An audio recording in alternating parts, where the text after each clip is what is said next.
En esta sesión del seminario organizado por el Grupo de Investigación en Didáctica de las Matemáticas del IUMA de la Universidad de Zaragoza,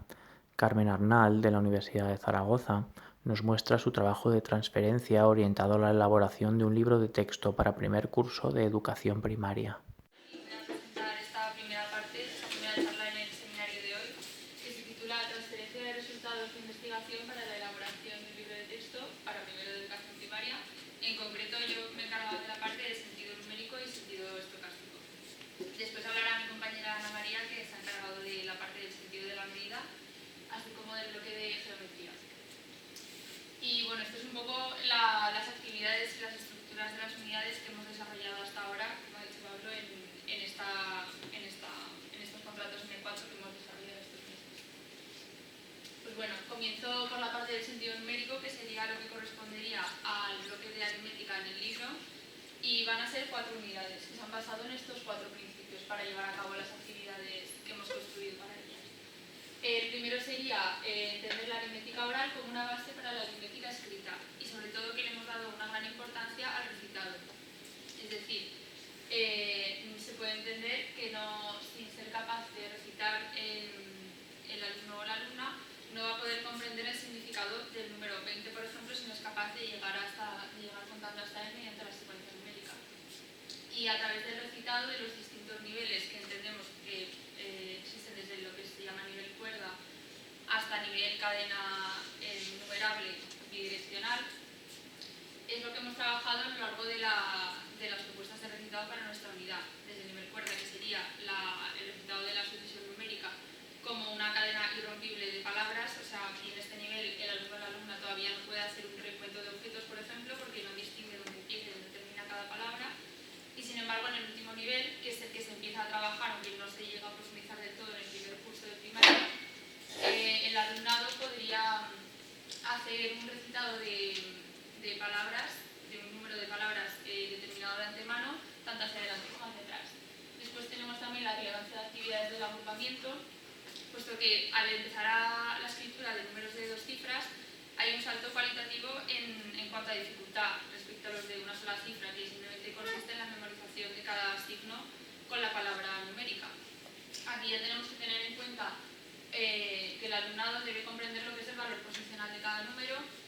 entender lo que significa que una cifra se encuentre en las decenas o en las unidades, y esto se consigue a través de distintos materiales que hemos empleado que después detallaré. También tenemos la memorización de hechos numéricos básicos de la suma y de la resta, que son necesarios para el cálculo mental, que también hemos trabajado mediante diferentes materiales manipulativos, pero que hemos plasmado en el libro. Y por último, la resolución de problemas aritméticos mediante conteos de su representación con materiales y dibujos. Es decir, aunque en este primer curso todavía no se puede presuponer que el alumnado vaya a tener una gran comprensión lectora, a través de las explicaciones del profesorado y lo que pueda comprender por sí mismo del enunciado, se trata de que a través de bien materiales o bien dibujos sea capaz de reproducir lo que indica el enunciado y mediante el conteo resolverlo, es decir, separarnos un poco de asociar directamente la resolución de cada problema o bien a la suma o bien a la resta, que al final acaba siendo una cuestión que si desde el inicio el alumnado asocia la resolución del problema a una de estas dos operaciones, va a ser más una cuestión de azar que de razonamiento. Por eso tratamos de apostar por una resolución que incluya materiales, que incluya un conteo, que incluya etcétera.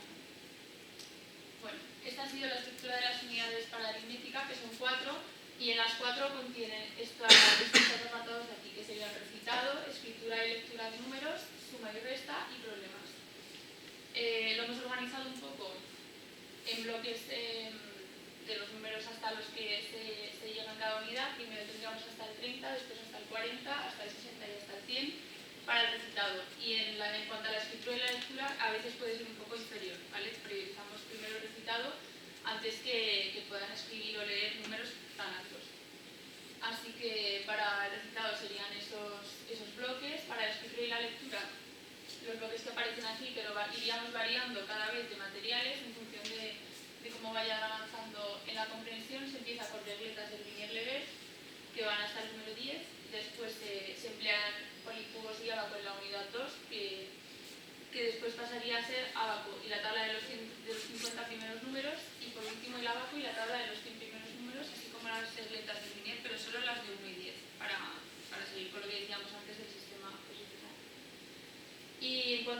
resta tendríamos estos recursos de aquí, de nuevo las regletas, configuraciones puntuales, recta numérica con contexto y recta numérica sin contexto, que ahora voy a detallar un poco más todo esto. Por ejemplo, aquí voy a explicar cómo hemos plasmado el uso de regletas de Miner-Leber, que normalmente es un material que, por ejemplo, en la asignatura de dificultades de aprendizaje se emplea, pero claro, la dificultad añadida aquí sería plasmar en un libro cómo se puede llevar esto al aula. Entonces, tenemos, por ejemplo, actividades tanto de composición como de descomposición de números que se desarrollarían porque el alumnado en el libro cuenta con un anexo en el que tiene, diferentes sets de regletas del 1 al 10 y que puede colocar aquí encima porque todas estas plantillas son del mismo tamaño a lo largo de las 4 unidades. En este caso de la primera unidad, que es donde más se utilizan las regletas de Miner. Entonces aquí tendríamos a la izquierda un ejemplo de actividad de composición, a la derecha una de descomposición del número 10, en la cual se pide que encuentren dos regletas diferentes con las cuales puedan construir el número 10. Que claro, al tener el mismo tamaño las que se les presentaron en uno de los anexos como la que aparece en el libro, es fácil porque es un material manipulativo y que les permite fácilmente diferentes formas que se piden para construir el número 10. Y esto de aquí abajo sería una actividad que ya trataría de introducir la escritura de números de 2 cifras. Aquí en la izquierda, la primera pregunta sería ¿cuántas regletas? Se pide primero tomar la regleta de 10 puntos y la de 4 y rellenar la tabla. Entonces se trata de contar todos los puntos que encontraríamos en total. Pedimos cuántas regletas de 10 puntos se han empleado y cuántas de un punto harían falta sueltas. Esto está claro que va enfocado a que el alumnado vaya familiarizándose con la escritura de los números de 2 cifras. Por un lado tendría aquí el número de decenas y el número de unidades, aunque no lo llamaríamos así de momento, para que después escriba aquí el número con cifras y su nombre. Otra cosa que queríamos plasmar aquí en el libro y que normalmente no se ve reflejado, sino que directamente es un material que se usa, pero que queríamos dejar por escrito, es el uso del abaco. Entonces planteamos al respecto diferentes actividades. Aquí, por ejemplo, en la izquierda, una de escritura y lectura de los números utilizando el abaco. Se trata de una actividad por parejas en la cual una persona recibe un mensaje, podría ser bien del maestro o de la maestra, en el que aparece un número. Ese número, la primera persona que recibe el mensaje debe representarlo en el abaco, marcar las fichas en el abaco horizontal y debe ser su pareja quien lea ese número en el abaco y lo escriba. Así con distintos mensajes, empleando el abaco. Y quedaría escrito de esta forma. Sí que hay que destacar que aunque es un libro de primero de primaria y se ve mucho texto, esto lo que querrá decir es que será el maestro o la maestra quien deberá explicar en muchos casos cómo se llevan a cabo las actividades, porque el alumnado, como ya he dicho, en este curso no es capaz de leer o de comprender textos tan largos. Pero bueno, y esta otra sería, la de la derecha, sería otra actividad por la cual, aparte de tener el abaco físicamente, se ha tratado de reproducir aquí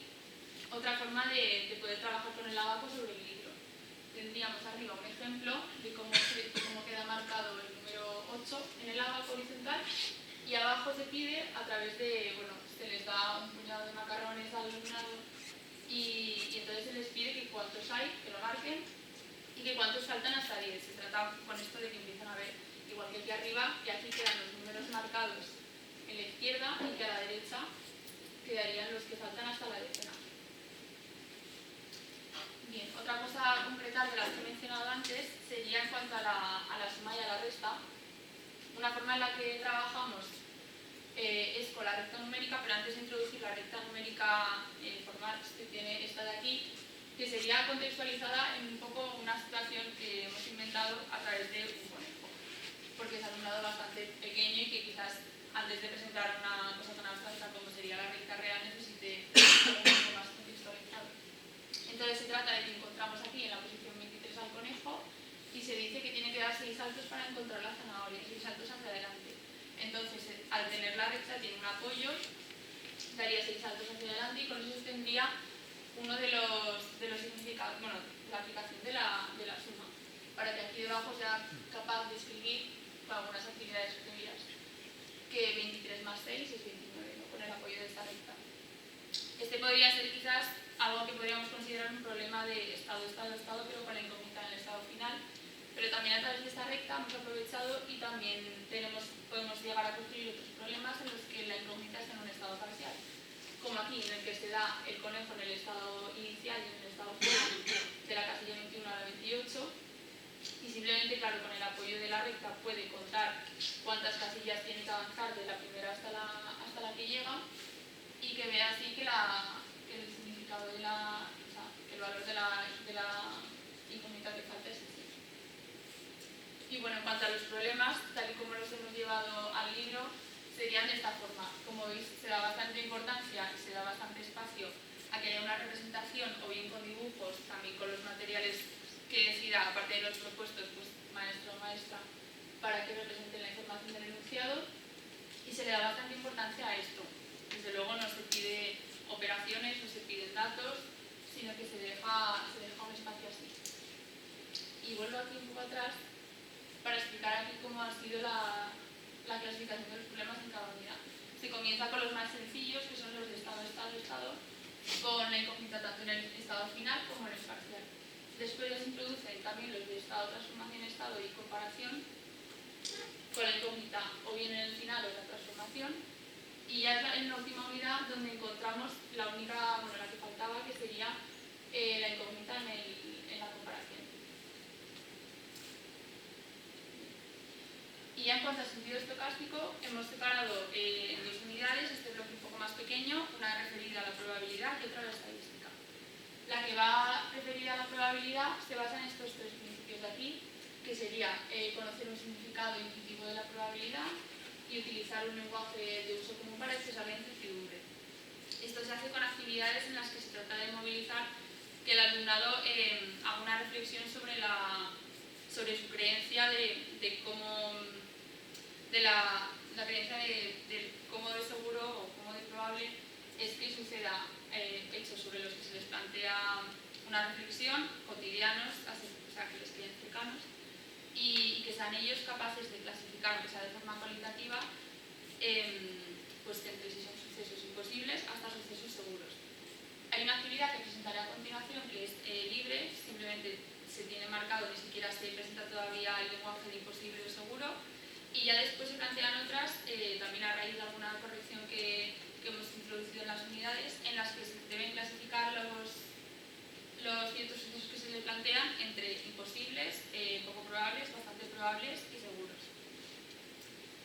Y por último se tiene la experimentación a través de los juegos para introducir los significados frecuencial y clásico de la probabilidad. Aquí sobre todo nos hemos centrado, o lo que más hemos utilizado han sido juegos en los que se empleaban los dados, y hemos jugado mucho con lo que encontrábamos en cada cara de los dados. Es decir, nos hemos salido de lo que es el dado habitual con las caras numeradas del 1 al 6 y hemos ido a trabajar con otros que en muchos casos, y en el juego en concreto que voy a presentar aquí como ejemplo, lo que tienen en las caras son colores y no siempre el mismo número de caras tiene el mismo color. Es decir, podemos encontrar un dado en el que tenga 3 caras amarillas, 2 verdes y un azul, por ejemplo, y debe ser el alumnado el que relacione un poco con guía y ayuda que, por ejemplo, si tenemos 3 caras amarillas es mucho más fácil que salga el color amarillo, plantear una reflexión, si sale al final el color azul, cómo de fácil era esto, etc. Y en cuanto a la estadística, se trabaja, o se ha tratado de trabajar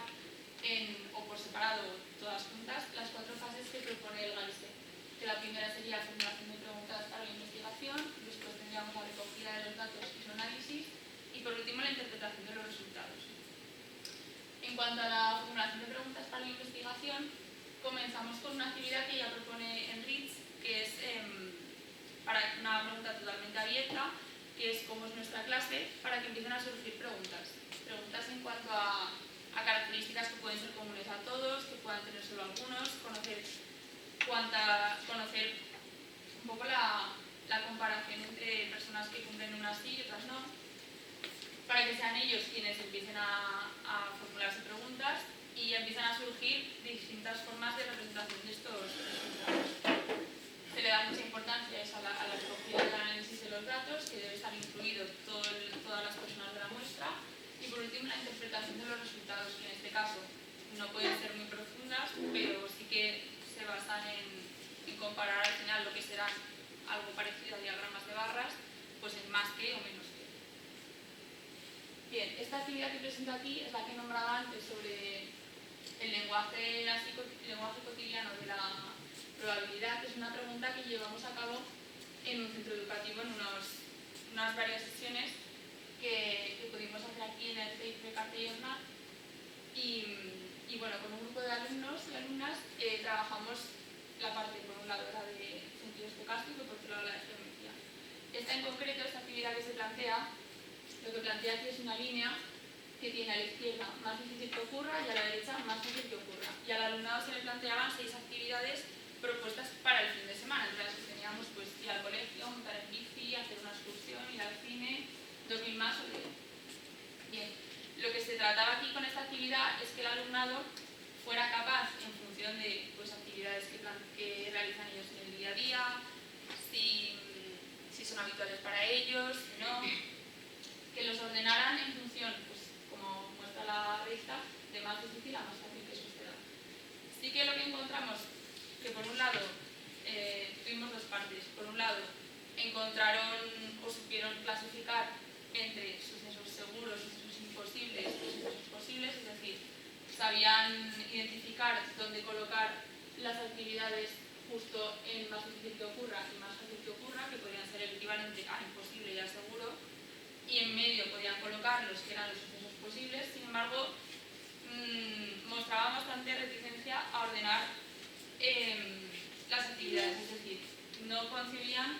dentro de los sucesos posibles que unos fueran más probables que otros. Es lo que más vimos que les costaba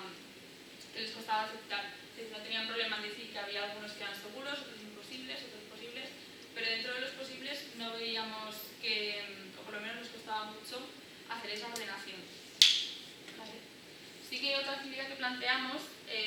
fue bastante bien aprovechada, en el sentido de que, a pesar de que podía resultar un poco más difícil porque había que relacionar el color de las caras de los dados, como mencionaba antes, con otras divisiones que planteaban ellos, te la explicaré. Sin embargo, salió bastante bien. Esta actividad lo que planteaba era un juego que propusimos en el cual cada alumno tenía una hoja así, similar, en blanco, con 3 árboles, y se le daba un conjunto de frutas, tres tipos de frutas. Pues tenían plátanos, que correspondían al color amarillo, manzanas al rojo y peras al verde. Entonces, a cada pareja, porque jugaban por parejas, se les proporcionaba un dado. No todos los dados eran iguales, sino que lo que cambiaban en ellos era el color de sus caras. Aquí en la izquierda tenemos el que hemos llamado dado equiprobable, que tenía 2 caras amarillas, 2 rojas y 2 verdes. Aquí tenemos otro dado en el cual ni siquiera había color amarillo, es decir, solo se tenían, por un lado, algunas caras rojas y otras verdes, etc. Así distintas combinaciones. Entonces, con su montón de frutas, el alumnado lo que debía hacer era seleccionar, antes de empezar a tirar el dado, aquellos que, para juntar 12 en total, aquellos que ellos creían para recoger las frutas antes que su compañero. Es decir, cada vez que saliera el color rojo en un dado, quien tuviera una manzana colocada en uno de los árboles la podía recoger. Ganaba quien terminaba de recogerlas antes. Entonces, este juego, a pesar de que la dificultad podía parecer un poco más que lo anterior, por no ser igual tan intuitivo, sí que vimos que en cuanto se jugó 1 o 2 partidas y cogieron la dinámica, muchos se acercaban bastante a algo muy relacionado entre,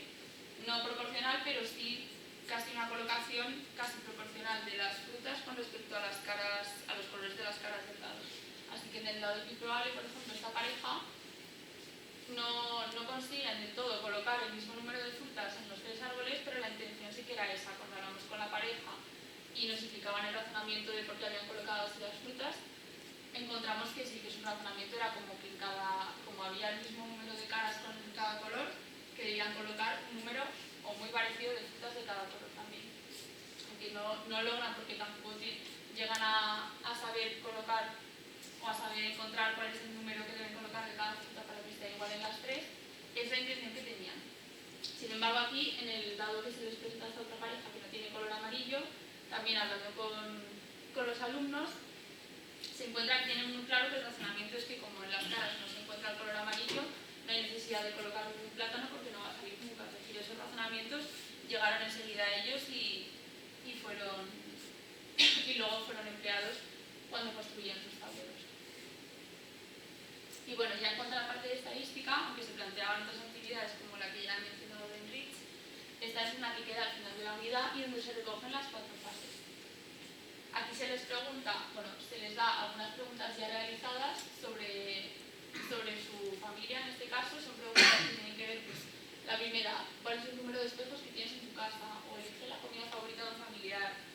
o si le gusta el baloncesto a alguno de sus familiares. Se plantean algunas preguntas y ellos deben inventar aquí otra. Esta quedaría la parte como la primera fase y después se tiene, bueno, y la segunda también con la recogida de datos. Después se realizaría una puesta en común en toda la clase y quedarían aquí, en estos dos ejes, recogidos los resultados de las distintas preguntas. Lo que se trata, al estar esta actividad al final de la unidad, es que aquí ya hayan llegado a una cierta aproximación a un diagrama de barras o algo similar, para que sean capaces de representar los datos aquí. Los datos obtenidos, tanto los suyos como los del resto de compañeros de su clase. Y por último se plantean aquí una serie de preguntas al respecto de los gráficos obtenidos, cómo interpretación de los datos, que quedaría como la cuarta fase. Así, por ejemplo, tiene la pregunta, pues, si todo el mundo tiene algún espejo colgado en su casa, que esto vendría tendría que pasar por un razonamiento de tener una barra